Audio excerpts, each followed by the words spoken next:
नमस्कार। बहादुर शाह को भले ही सैयद बंधुओं ने ही बादशाह बनाया था, किंतु वह अपने पूर्ववर्तियों की परंपरा को कैसे छोड़ता। उसने भी फर्रुख शियर के ही समान इन दोनों भाइयों से पीछा छुड़ाना चाहा और निजाम के विद्रोह को कुचलने के बहाने 11 सितंबर 1720 को सैयद हुसैन अली को साथ लेकर आगरा से रवाना हुआ, किंतु मार्ग में ही 8 अक्टूबर 1720 को उसकी हत्या करवा दी। मोहम्मद शाह बंगस के साथ बादशाह वापस दिल्ली लौटा और अकेले रह गए अब्दुल्ला को भी गिरफ्तार कर जेल में डाल दिया और 2 वर्ष उपरांत 11 अक्टूबर 1722 को उसकी हत्या भी करवा दी। ऐसी परिस्थितियों में बाजीराव के लिए मुख्य चुनौती था दक्षिण में मुगल सत्ता का सूबेदार निजाम उल मुल्क। शाहू जी के चचेरे भाई संभाजी ने निजाम उल मुल्क के साथ मिलकर पूना पर हमला किया और आसपास के दुर्गों को जीत लिया। इतना ही नहीं तो फरवरी 1727 में पूना में ही रामनगर के सिसोदिया वंश की एक कन्या से विवाह भी किया और स्वयं को छत्रपति घोषित कर दिया। बाजीराव के पास निजाम की तरह कोई बड़ा तोपखाना नहीं था, लेकिन वह उस छापामार युद्ध शैली में निष्णात था जिसके बल पर शिवाजी ने अपार सफलता पाई थी। बाजीराव ने पूना की चिंता छोड़कर यह प्रचारित किया कि वह बुरहानपुर लूटने जा रहे हैं। इस बीच पेशवा के भाई चिमनाजी अप्पा व शाहू जी ने पुरंदर के गढ़ में अपना स्थान जमा लिया। निजाम बुरहानपुर को संकट में देखकर पूना छोड़ने को विवश हो गया। इतना ही नहीं तो गोदावरी नदी पार कर शीघ्र औरंगाबाद पहुंचने की कोशिश में उसका तोपखाना भी पीछे रह गया। 25 फरवरी को निजाम को समझ में आया कि उसकी स्थिति तो पालखेड़ के समीप दुर्गम पहाड़ी स्थान में किसी चूहेदानी में फंसे चूहे जैसी हो गई है। बाजीराव, मल्हार होलकर और अन्य मराठा सरदारों ने उसके पास रसद तो रसद, पानी पहुंचना भी असंभव कर दिया। स्थिति की गंभीरता को समझकर निजाम ने घुटने टेक दिए। उसके बाद एक संधि पत्र पर हस्ताक्षर हुए जिसमें स्वाभाविक ही शाहू जी को स्वराज्य तथा सरदेश मुखी के अधिकार तो थे ही, संभाजी को भविष्य में कोई मदद न देने की शर्त भी थी। पालखेड़ के इस अभियान ने मराठा स्वत्व को पूरी तरह स्थापित कर दिया। बाजीराव की युद्ध नीति ने उस समय के सर्वोपरि रणकुशल व्यक्ति को पराजित किया था जो आयु में उससे 30 वर्ष से अधिक बड़ा था। समाचार मिलते ही संभाजी भी पूना छोड़कर अपना सा मुंह लेकर वापस कोल्हापुर को लौट गए, लेकिन उनकी ईर्ष्या का अंत नहीं हुआ और क्रोध भी भड़कता रहा। शाहू जी ने उन्हें पत्र लिखकर समझाया भी कि हम दोनों उस परिवार के घटक हैं जिसने हिंदू पद पादशाही की स्थापना की। आपके द्वारा मुगलों का सहयोग लेना अशोभनीय है। अगर आपको अपना राज्य ही निर्माण करना है तो हम लोग क्षेत्र बांट सकते हैं। लेकिन संभाजी पर इस समझाइश का कोई प्रभाव नहीं हुआ। उल्टे उन्होंने 1730 में आखेट के दौरान शाहू जी की हत्या का षड्यंत्र रचा।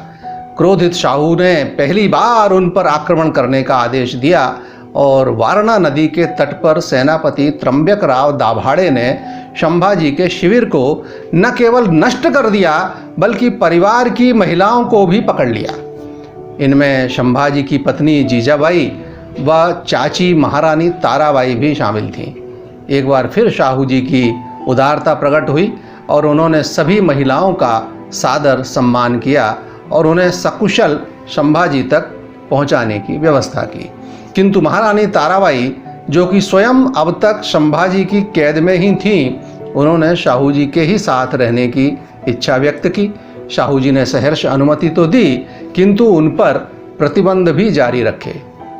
इस सद्भाव का अपेक्षित परिणाम निकला और 27 फरवरी 1731 को सतारा से 30 किलोमीटर दूर कृष्णा नदी के तट पर जाखिनबाड़ी नामक गांव में दोनों परिवार मिले।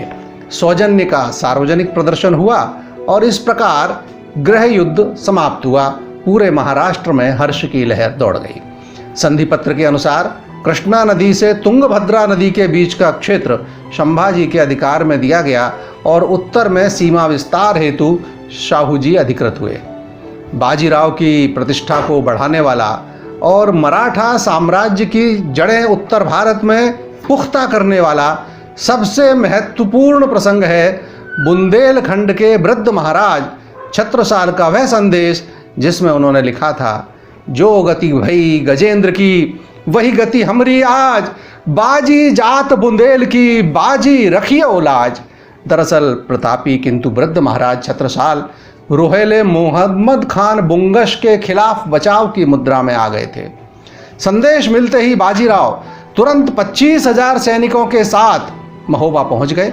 बुंगश ने मराठा सेना को आया देखकर अपने पुत्र कायम खान को भी बुला भेजा। कुशल रणनीतिकार बाजीराव ने पिता को छोड़ा और पुत्र को रास्ते में ही जा घेरा। उसकी सेना में केवल 100 सैनिक बचे, शेष सब काल के गाल में समा गए। उसके बाद तो छत्रसाल और बाजीराव के संयुक्त सैन्य दल ने बुंगस की पूरी गत बना दी।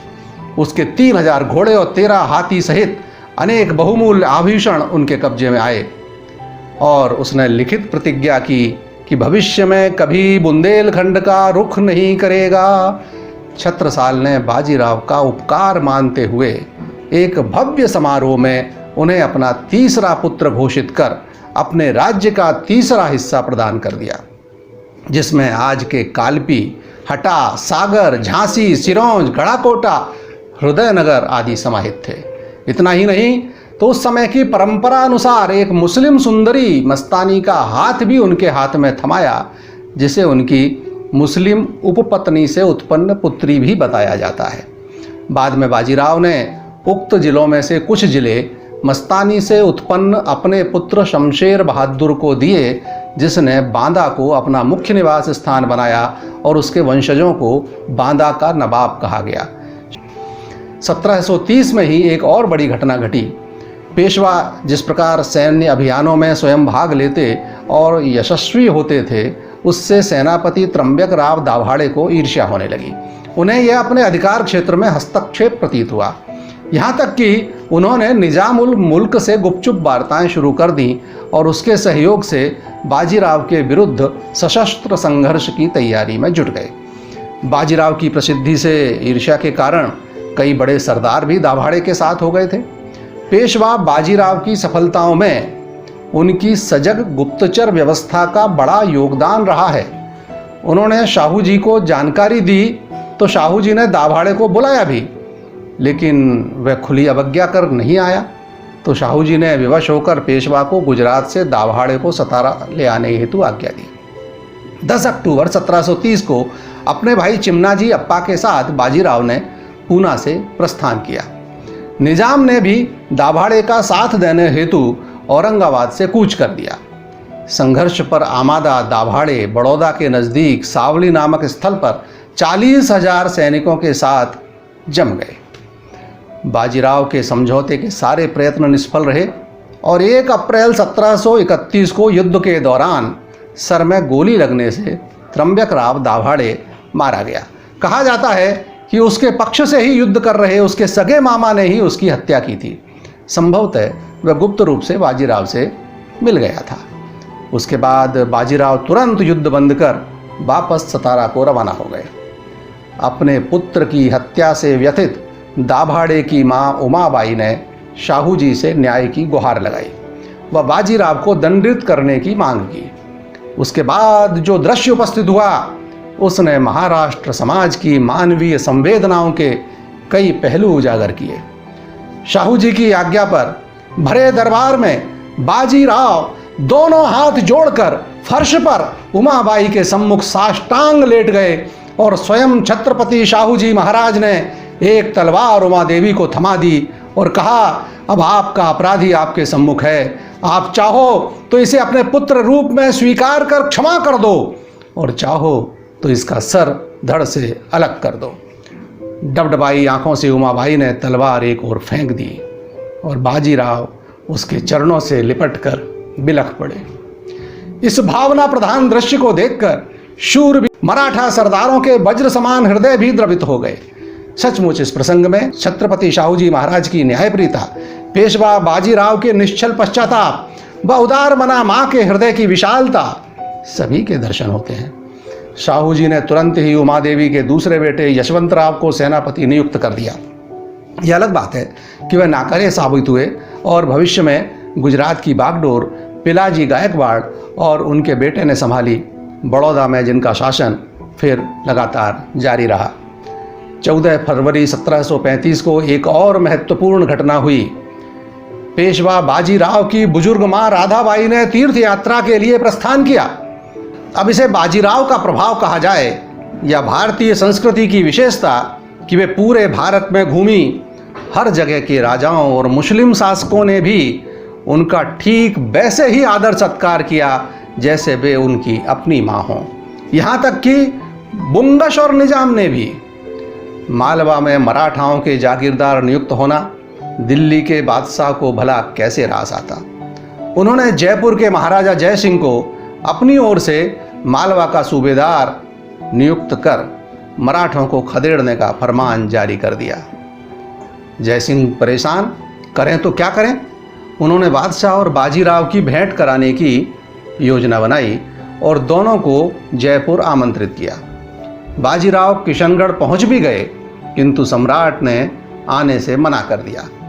नवंबर 1736 में दिल्ली पर धावा बोलने के लिए बाजीराव पूना से रवाना हुए। 18 फरवरी 1737 को उनकी सेना ने मुगलों से भदावर और अटेर को छीन लिया, लेकिन होलकर की सेना उतावली में कुछ आगे बढ़ गई और दोआब में मुस्लिम सेनानायक सआदत खान ने उस टुकड़ी को पराजित कर दिया।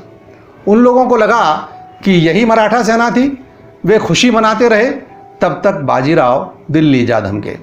उसके बाद जो लूट और आगजनी हुई उसका केवल अंदाज ही लगाइए। बाजीराव तो वापस लौट गए, किंतु अपमानित बादशाह ने बदला लेने के लिए दक्षिण से निजाम को बुलवाया व संयुक्त मुगल सेना ने मराठों से दो दो हाथ करने की ठानी। लेकिन भोपाल में निजाम की एक बार फिर करारी हार हुई और वह संधि कर वापस दक्षिण चला गया। लेकिन चोर चोरी से जाए, हेरा फेरी से न जाए की कहावत है। तो उसी तर्ज पर फरवरी 1739 में निजाम के बेटे नासिर जंग ने गोदावरी को पार कर मराठा आधिपत्य के क्षेत्रों में अचानक गड़बड़ी शुरू कर दी। उसे सबक सिखाने के लिए बाजीराव ने औरंगाबाद के समीप उसे घेर लिया। विवश और पराजित जंग ने 27 फरवरी को वे सभी शर्तें स्वीकार कर लीं जो बाजीराव ने निर्धारित की।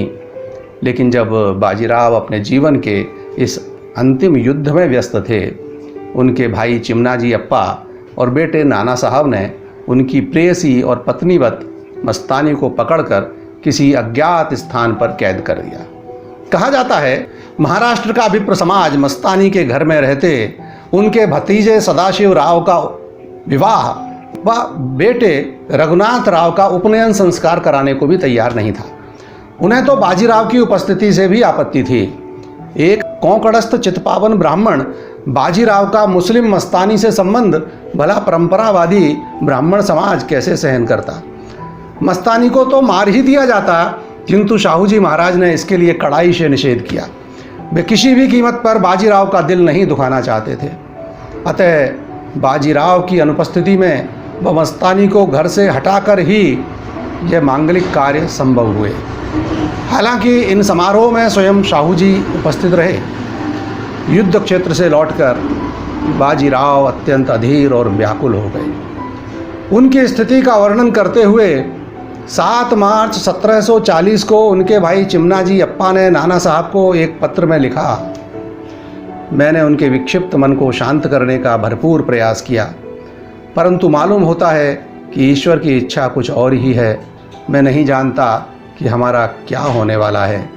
मेरे पूना वापस होते ही हमें चाहिए कि हम उसको उनके पास भेज दें। स्पष्ट ही यह बाजीराव की मानसिक दशा सुधारने के लिए मस्तानी को उनके पास भेजने का सुझाव था।